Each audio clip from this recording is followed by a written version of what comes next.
During their visit to New Delhi, members of the Panchayats of Dadra and Nagar Haveli meet the Prime Minister. These two former Portuguese possessions have now been integrated into the Indian Union. The members of the delegation are happy that Dadra and Nagar Haveli have become a part of India.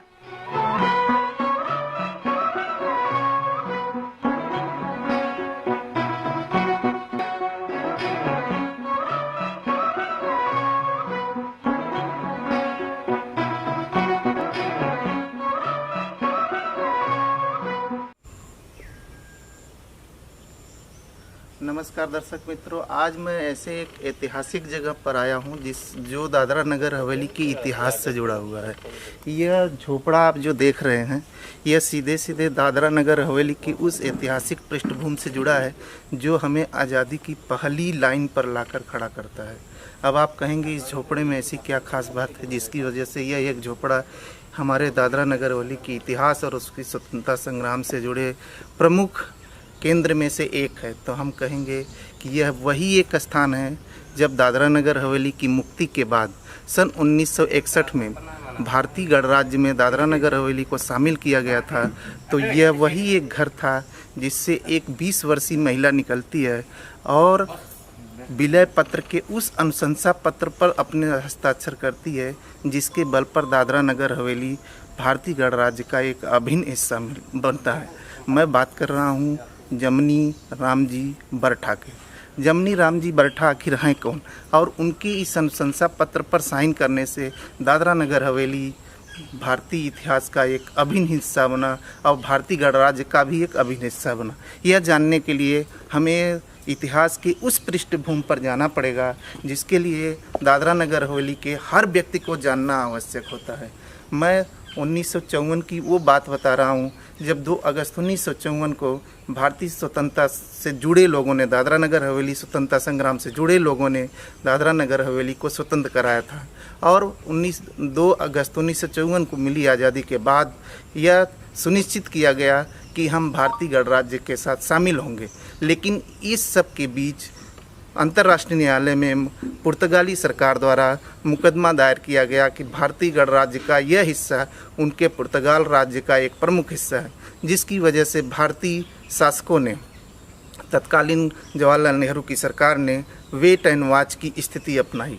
और 1961 में जब अंतर्राष्ट्रीय हक की न्यायालय ने यह फैसला सुनाया कि दादरा नगर हवेली और दमन दीव सहित सभी हिस्सा भारत का अभिन्न अंग है, उसके बाद जवाहरलाल नेहरू और उनकी कैबिनेट सरकार ने यह सुनिश्चित किया कि अब इन हिस्सों को भारत में शामिल किया जाना चाहिए। तत्कालीन समय के उस समय दादरा नगर हवेली के वरिष्ठ पंचायत चुना गया। वरिष्ठ पंचायत में 11 सदस्य चुने गए थे जिनकी अगुवाई जैन देसाई द्वारा किया गया और उन्हीं 11 सदस्यों में एक महिला आदिवासी शामिल की गई जिसका नाम था जमनी रामजी बरठा। यही वह जमनी रामजी बरठा का घर है जिनकी उम्र अभी लगभग 90 वर्ष हो गई है।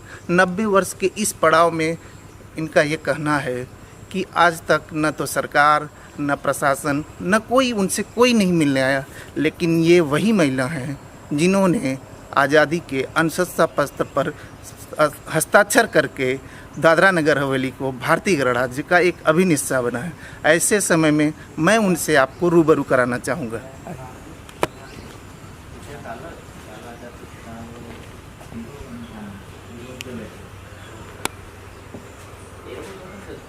ये वही जमनी रामजी बरठा हैं जिन्होंने 1961 में दिल्ली में जाकर के उन वरिष्ठ पंचायत सदस्यों के साथ अनुशंसा पत्र पर साइन किया था, जिसके बाद उस एक दिन के लिए तत्कालीन ICS अफसर बलदानी जी को दादरा नगर हवेली का प्रधानमंत्री बनाया गया और उन्होंने विलय पत्र पर साइन कर दादरा नगर हवेली को भारतीय गणराज्य में शामिल किया था। हमारे साथ हैं जमनी रामजी बरठा जिन्होंने अनुशंसा पत्र पर दस्तखत किए थे और यह सुनिश्चित किया था कि अब दादरा नगर हवेली भारतीय गणराज्य का एक अभिन्न हिस्सा है। आपको कुछ याद है माता जी? हाँ, आपको कुछ भी नहीं याद है? आप दिल्ली गई थी? हाँ। तो किससे मिली थी वहाँ पर? ओए कौन आदमी ने जवाहरलाल नेहरू थे? जवाहरलाल नेहरू से मिली थी आप? हाँ तो उन्होंने क्या बोला था आपसे? तो याद नहीं रहती। તમને કઈ નથી યાદ?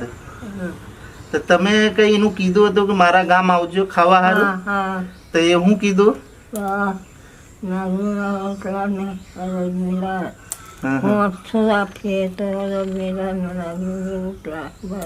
दर्शक मित्रों, मैं आपको बताना चाहता हूं कि उनकी उम्र लगभग 90 वर्ष हो गई थी जब ये दिल्ली में वरिष्ठ पंचायत की सदस्य थी। उस समय इनकी उम्र लगभग 20 वर्ष थी और वो 20 वर्ष में के समय ये एक ऐसी यंग आदिवासी महिला थी जिनको यह सबसे जागरूक और सबसे पढ़ी लिखी में से एक होती, जिसके आधार पर इन्हें उस वरिष्ठ पंचायत का सदस्य बनाया गया था। और इन्हें मैंने जब वहाँ दिल्ली में पंडित जवाहरलाल नेहरू के सामने दादरा नगर हवेली को भारतीय गणराज्य में शामिल होने के लिए अनुशंसा पत्र पर साइन किया था तो इन्होंने जवाहरलाल नेहरू से एक वाक्य बोला था कि आप हमारे दादरा नगर हवेली में आएंगे।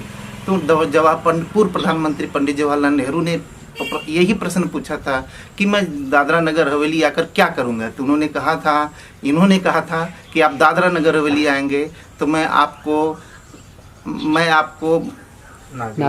नागली की रोटी अड़द की सब्जी खिलाऊंगी, जिस पर सभी वहां पर हंस पड़े थे। और जवाहरलाल नेहरू ने पूर्व प्रधानमंत्री ने इस आमंत्रण को सहर्ष स्वीकार भी किया था और उन्होंने कहा था कि जिस सरलता और भावपन से वहाँ के आदिवासी महिला में एक हमारी सेवा की भावना दिखती है, ये हमारे समाज और हमारे आने वाले नागरिक के लिए एक आदर्श सूचक शब्द बन सकता है कि हम हमेशा किसी की सेवा के लिए तैयार रहते हैं।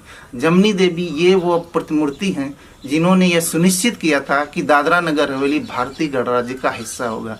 यह कितने ही गर्व का विषय को हमारे साथ हैं, लेकिन यह हमें अफसोस करने का भी समय है कि इतने वर्ष हो जाने के बाद भी स्थानीय प्रशासन तथा सरकार द्वारा जमनी देवी का कभी ख्याल नहीं रखा गया।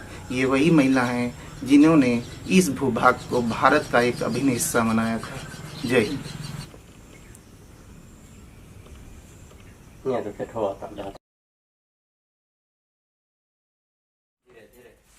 धीरे धीरे